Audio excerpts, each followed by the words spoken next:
ఈరోజు ముఖ్యమంత్రి గారి అధ్యక్షన కలెక్టర్ సమావేశం జరుగుతుంది. ఈ సమావేశంలో డిప్యూటీ చీఫ్ మినిస్టర్గా ఉన్నటువంటి పవన్ కళ్యాణ్ గారు కూడా పాల్గొనడం జరిగింది. ప్రారంభంలో ప్రసంగించినటువంటి పవన్ కళ్యాణ్ గారు కొన్ని కీలక వ్యాఖ్యలు చేశారు. వాస్తవానికి ఏంటంటే హుందాతనంగా తానేదో తక్కువైపోతానని చెప్పి భావించకుండా చాలా హుందాగా చంద్రబాబు గారి గురించి కొన్ని కీలక వ్యాఖ్యలు చేశారు. ఏంటంటే నాకు పాలనలో అనుభవం లేని మాట వాస్తవం. సో నేను లెర్నింగ్ నేర్చుకుంటున్నాను. చంద్రబాబు గారు లాంటి అనుభవజ్ఞుల దగ్గర నేను ఇవన్నీ కూడా నేర్చుకుంటున్నాను. నాకు అనుభవం లేనిదప్పుడు నేర్చుకోవడం తప్పులేదు. చంద్రబాబు గారికి నాలుగు సార్లు ముఖ్యమంత్రిగా చేస్తున్నటువంటి అనుభవం ఉంది. 3 సార్లు ఇప్పటికే 14 ఏళ్ళు ముఖ్యమంత్రిగా చేశారు. ఇప్పుడు తాజాగా మళ్ళీ 4వసారి కూడా ముఖ్యమంత్రిగా బాధ్యతలు చేపట్టారు. సో అలాంటి వ్యక్తి దగ్గర, అందులోనూ విజన్ ఉన్న నేత దగ్గర, ఇప్పుడు అందరూ అన్ని విషయాలు అందరి దగ్గర నేర్చుకోలేం. బట్ చంద్రబాబు గారి దగ్గర నేర్చుకోవాల్సింది ఏంటంటే ప్రధానంగా డిసిప్లిన్ కానివ్వండి, వర్క్ డెడికేషన్ కానివ్వండి, ఆ సమయస్ఫూర్తి కానివ్వండి, ఒక సమస్య వచ్చినప్పుడు రెస్పాండ్ అయ్యే విధానం కానివ్వండి, ఒక సమస్యను పరిష్కరించడంలో ఆలోచించే విధానం కానివ్వండి, ఇవన్నీ ఖచ్చితంగా అనుభవం. అది చంద్రబాబు గారు ఇంకొకళ్ళు అనేది పక్కన పెడదాం.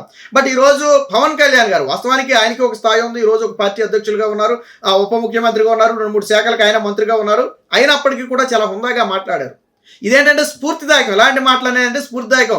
ఒకళ్ళు నేను ఎక్కువనో, లేకపోతే నేను ఇప్పుడు కింద స్థాయిలో చూడండి ఏదో వాళ్ళు ఎక్కువ వీళ్ళు తక్కువ అని చెప్పి ఏదో చిన్నగా ఇప్పటికీ నడుస్తుంటాయి. బట్ చాలా హుందాగా ఈరోజు చంద్రబాబు గారిని చూసి నేర్చుకుంటున్నా. ఎస్, పాలనలో అనుభవం లేదు. ఎందుకంటే నిజంగానే ఆయన ఇప్పటి వరకు ఎటువంటి ఇది చేయలేదు. గతంలో కూడా ఎప్పుడు ఎలాంటి శాఖలు నిర్వహించడం కానివ్వండి, లేదా రాజకీయాల్లో కానివ్వండి అనుభవం లేదు. ఒక పార్టీని నడిపిన అనుభవం అయితే ఉంది, ఓకే, అందులో ఎటువంటి డౌట్ లేదు. అనుభవం ఉండబట్టి, పార్టీని నడపగల సమర్థత ఉండబట్టే ఇన్ని రోజులు పార్టీని నిలబెట్టుకున్నారు. వాస్తవానికి ఎమ్మెల్యే కూడా లేని సమయంలో ఎంతమంది నిలబెట్టుకుంటారండి పార్టీని? కాబట్టి కానీ ఈయన నిలబెట్టుకున్నారు. ఎందుకంటే ఈ రోజు కాకపోతే రేపు కాకపోతే ఎల్లుండి ప్రజలు ఆశీర్వదిస్తారని చెప్పి నిలబెట్టారు. ఫలితం దక్కింది. కూటమి ప్రభుత్వం ఉన్నప్పటికీ కూడా ప్రజలు ఆశీర్వదించారు. 100% సీట్లు గెలిచారు. 21 అలాగే 2 మొత్తం గెలవడం జరిగింది. అయినప్పటికీ కూడా నాకు 21 సీట్లు ఉన్నాయి కదా అని ఆయన ఎక్కడా కూడా పవన్ కళ్యాణ్ గారు అహంకారాన్ని ప్రదర్శించాల. నిజంగా అలాంటి అహంకారం ఏమో పవన్ కళ్యాణ్ గారికి ఉంటుంటే ఈరోజు ఇక్కడ దాకా వచ్చేవాడు కదా. పాపం ఆయన మీద ఎన్ని ఆరోపణలు చేశారు. ప్యాకేజీ స్టార్ అని, లేకపోతే పెళ్ళిళ్ళని, లేకపోతే పార్ట్ టైం పొలిటీషియన్ అని, సినిమాలు చేసుకుంటాడు, రాజకీయాలకు పనికిరాడని. బట్ ఆయన అన్నీ ఎదుర్కొన్నాడు. బాధ కలిగిన ఆయన ప్రధానంగా బాధపడింది ఎప్పుడంటే తన కుటుంబం గురించి, తన వ్యక్తిగత విషయాల గురించి మాట్లాడినప్పుడు ప్రధానంగా బాధపడ్డారు. మీరు రాజకీయంగా విమర్శలు చేయండి, దాన్ని ఎవరైనా ఓకే, అది నో ప్రాబ్లం. బట్ వ్యక్తిగతంగా విమర్శలు చేసిన సమయంలో చాలా బాధపడ్డారు. అయినప్పటికీ తట్టుకుని నిలబడ్డారు కాబట్టే ఈరోజు ఆ స్థాయిలో అక్కడ కూర్చోగలిగారు. అందరి కలెక్టర్లు, ఎస్పీలు, అధికారులు, అలాగే దాదాపు రాష్ట్రంలో ఉన్న సీనియర్లు అందరూ ఆల్రెడీ కాన్ఫరెన్స్లో ఉన్నారు. వేలాది మంది ఉద్యోగులు చూస్తున్నారు. అయినప్పటికీ కూడా పవన్ కళ్యాణ్ గారు హుందాగా మాట్లాడటం అనేది ఖచ్చితంగా ఒక స్ఫూర్తిదాయకం. పవన్ కళ్యాణ్ గారు దీంతో ఇంకో మెట్టు ఎక్కారని చెప్పవచ్చు. ఎందుకంటే నిన్న మొన్నటి వరకు కూడా రకరకాల విమర్శలు వచ్చాయి. సరే, ఇవన్నీ కూడా వైసీపీ సృష్టించిన అనుకోండి. ఒక రకంగా జనసేన కార్యకర్తల్లో కానివ్వండి, నాయకుల్లో కానివ్వండి, వైసీపీ తన సాక్షి మీడియా ద్వారా, సోషల్ మీడియా ద్వారా కొంత విషాన్ని చింపే ప్రయత్నం చేసింది. ఏంటని 2.5 సంవత్సరాలు ముఖ్యమంత్రి కావాలని, 50 సీట్లు 60 సీట్లు కావాలని, లేకపోతే ఇంకోటి కావాలని, చివరికి హరిరామయ్య జోగే లాంటి వారు కానివ్వండి, లేదా ముద్రగడ లాంటి వాళ్ళు కూడా పాములుగా వాడుకున్నారు. వాళ్ళు కూడా అదే కదా మాట్లాడింది. బట్ పవన్ కళ్యాణ్ గారు ఎక్కడ తొందరపడాల, ఎక్కడ ఆవేశపడాల. ఆయన స్పష్టంగా పవన్ కళ్యాణ్ గారు చిన్న వ్యక్తి కాదు, ఒక పార్టీని నడిపే వ్యక్తి. మీకంటే ఆయనకేం కావాలో ఆయనకి బాగా తెలుసు. ఇప్పుడు మీరు ముఖ్యమంత్రి కావాలని కోరుకున్న పవన్ కళ్యాణ్ గారు తప్పులేదు. సో ఆయనే అవ్వాలా వద్దనేది ఆయనకి తెలుసు. సో లేదా ఆయన మంత్రి అవ్వాలని ఆయనకు తెలుసు. ఆయనకున్న బలం ఏంటో తెలుసు. ప్రజల్లో ఉన్నటువంటి విధానాలు ఏంటో తెలుసు కాబట్టే ఆయన మీరు రెచ్చగొడితే ఎక్కడ రెచ్చిపోలా. మీరు రెచ్చగొట్టినట్టు ఆయన రెచ్చిపోతే ఈరోజు పరిస్థితి వేరేగా ఉండేదేమో. సరే, మిగతాన్ని పక్కన పెట్టి పరిస్థితి వేరేగా ఉండేది. బట్ ఆయన ఒక ఆలోచన ఉంది, ఒక విజన్తో ఆలోచించారు. మనం ఈసారికి ఇన్ని సీట్లతో మనం పోటీ చేయాలి, పోటీ చేసిన సీట్లన్నీ గెలవాలి. ఆయన ఇప్పుడు గెలిచిన తర్వాత గొప్పని కాదు, గెలవక ముందు కూడా ఏం చెప్పారు ఆయన, 95% స్ట్రైక్ రేట్తో మనం గెలవాలి, అది మీ బాధ్యత. నన్ను నమ్మి నాతో వచ్చేవాళ్ళే నా కార్యకర్తలు, నన్ను విమర్శించేవాడు నాకు అవసరం. ఇప్పుడు పవన్ కళ్యాణ్ గారి దృష్టికి సమస్యను తీసుకెళ్లడంలో తప్పులేదు.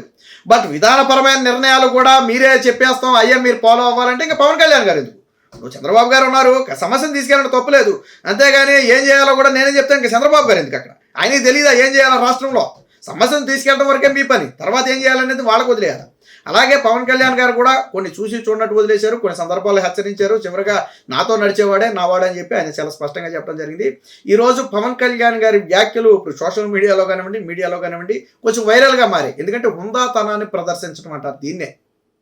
ఈ రోజు డిప్యూటీ చీఫ్ మినిస్టర్గా ఉన్నారు. రేపు పొద్దున ఏదో రోజు చీఫ్ మినిస్టర్ అవ్వచ్చు. మనం కాదని మనం చెప్పట్ల.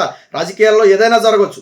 కానీ హుందాతనం చంద్రబాబు గారు అరెస్ట్ అయిన సందర్భంలో కూడా ఈ హుందాతనాన్ని ప్రదర్శించారు. ఆయన ఏదో జైల్లో ఉన్నాడు కదా, నేనేదో గొప్ప అన్నట్టుగా కాకుండా ఒక నీతి నిజాయితీ కలిగినటువంటి అనుభవం కలిగినటువంటి ఒక నేత మీద అక్రమ కేసులు పెట్టారు. ఖచ్చితంగా ఈ సమయంలో ఆయనకు అండగా మేము నిలబడతాం, కలిసి పోటీ చేస్తాం, మీరేం చేస్తారో చేసుకోండి. ఆ రోజు అదే హుందాతనాన్ని ప్రదర్శించారు. ఈ రోజు కూడా కలెక్టర్ల మీటింగ్లో కూడా ఏదో నా 100 మంది చూస్తున్నారేమో, నా ముందు కలెక్టర్లు ఉన్నారేమో, నా గురించి ఏదో నేను డప్పు కొట్టుకోవాలన్నట్టు కాకుండా ఉన్న వాస్తవాలు చెప్పడంతో పాటు ఆయన కొన్ని సమస్యలు కూడా ఆయన కలెక్టర్ల దృష్టికి తీసుకెళ్లారు. అలాగే ఆయనకున్న అనుభవాలను కూడా కలెక్టర్లు అధికారులతో షేర్ చేసుకున్నారు. ఎందుకంటే గతంలో వైసీపీ హయాంలో పాలన ఏ విధంగా ఉంది, ఇప్పుడు పాలన ఏ విధంగా ఉంది అనేది ఆల్రెడీ ఆయన మంత్రిగా చేసిన తర్వాత ఆయనకు అనుభవం వచ్చి ఉంటుంది కదా. కొన్ని రోజులు కొన్ని సమస్యలు ఆయన దృష్టికి వెళ్ళి ఉంటాయి, అధికారులు కొన్ని విషయాలు చెప్పుకుంటూ ఉంటారు. అప్పుడు అర్థమై ఉంటుంది, ఓహో ఈ గతంలో ఇలా జరిగిందా, ఇప్పుడు ఇలా చేస్తే మంచిదని ఒక అవగాహన ఉంటుంది. దాన్ని కూడా కలెక్టర్లు అయితే షేర్ చేసుకోవడం జరిగింది. ఖచ్చితంగా చంద్రబాబు గారు కూడా పవన్ కళ్యాణ్ గారికి అంతే ప్రాముఖ్యత ఇస్తున్నారు. ఇది గుర్తుపెట్టుకోవాలి. ఆయన కావాలనుకున్న పవన్ కళ్యాణ్ గారి శాఖలను ఆయనే ఎంచుకున్నారు. ఆయన ఎంచుకున్న ఏ శాఖను కూడా చంద్రబాబు గారు అడ్డుకోలే. ఆయన తీసుకున్న తర్వాత మిగిలిన శాఖలనే ఇతరులకు ఇచ్చారు తప్ప. ఎందుకంటే పొత్తు ధర్మం పాటించాలి. ఖచ్చితంగా పొత్తులో ఉన్నప్పుడు, అందులోనూ ఒక 21 సీట్లు వచ్చినటువంటి ఒక పార్టీకి అధ్యక్షుడిగా ఉన్నప్పుడు ఖచ్చితంగా వారికి ఇవ్వాల్సిన గౌరవం చంద్రబాబు గారికి తెలుసు. ప్రతి సందర్భంలో చూడండి, ఎక్కడ పవన్ కళ్యాణ్ గారిని తక్కువ చేయలే. ఆయన ఇంటికి వెళ్తే ఈయన బయటకు వచ్చి స్వాగతం పలికారు, ఆయన వెళ్ళేటప్పుడు ఈయన వచ్చి విట్టుకోలు పలికారు, ఎక్కడైనా కూర్చున్నప్పుడు ఆయనే లేచి చేపట్టుకుని కూర్చోబెట్టారు. సో అంటే ఆ రెస్పెక్ట్ అనేది ఖచ్చితంగా చంద్రబాబు గారు ఇచ్చారు. పవన్ కళ్యాణ్ గారు కూడా ఆ రెస్పెక్ట్ని కాపాడుకుంటూ వచ్చారు.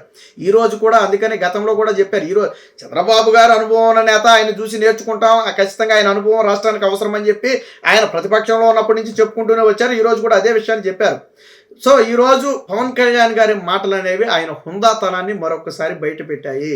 ఈ రోజుల్లో చిన్న చిన్న నాటికే చిన్న చిన్నవి వస్తేనే నేను ఇది అని చెప్పి కాళ్ళు ఎగరేసే రోజుల్లో ఆయన ఇన్ని శాఖలకు మంత్రిగా ఉండి కూడా ఈ విధంగా అంటే ఒక కీలకమైనటువంటి పార్టీకి అధ్యక్షుడిగా ఉండి ప్రధాన పాత్ర పోషిస్తూ, ఈరోజు పార్టీ కూటమిలో ప్రధాన పాత్ర పోషిస్తూ కూడా హుందాగా చంద్రబాబు గారి గొప్పతనాన్ని ఒప్పుకోవటం, ఆయన అనుభవం రాష్ట్రానికి అవసరం, అలాంటి వారిని చూసి నేను నేర్చుకుంటున్నాను, మీరు కూడా నేర్చుకోండి అని చెప్పడం అనేది చాలా హుందా అయిన విషయం.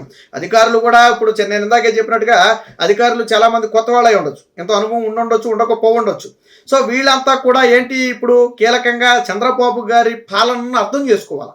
ఆయన చెప్పింది చేస్తే మీకు సమస్యలను ఏ విధంగా ఇది చేయాలి, లేదా సమస్యలను ఏ విధంగా ఎదుర్కోవాలి, ప్రజలకు ఏ విధంగా చేరుకోవాలి అనే విషయాలు చాలా స్పష్టంగా అర్థమవుతాయి. కాబట్టి ఆ విషయాన్ని ఈరోజు పవన్ కళ్యాణ్ గారు కూడా చెప్పడం జరిగింది. ముఖ్యంగా చంద్రబాబు గారి పట్ల ఈరోజు పవన్ కళ్యాణ్ గారు ప్రదర్శించినటువంటి ఈ హుందాతనం ఏదైతే ఉందో ఖచ్చితంగా పవన్ కళ్యాణ్ గారు ఇంకొక మెట్టు ఎక్కారు అనటంలో ఎటువంటి సందేహం లేదు.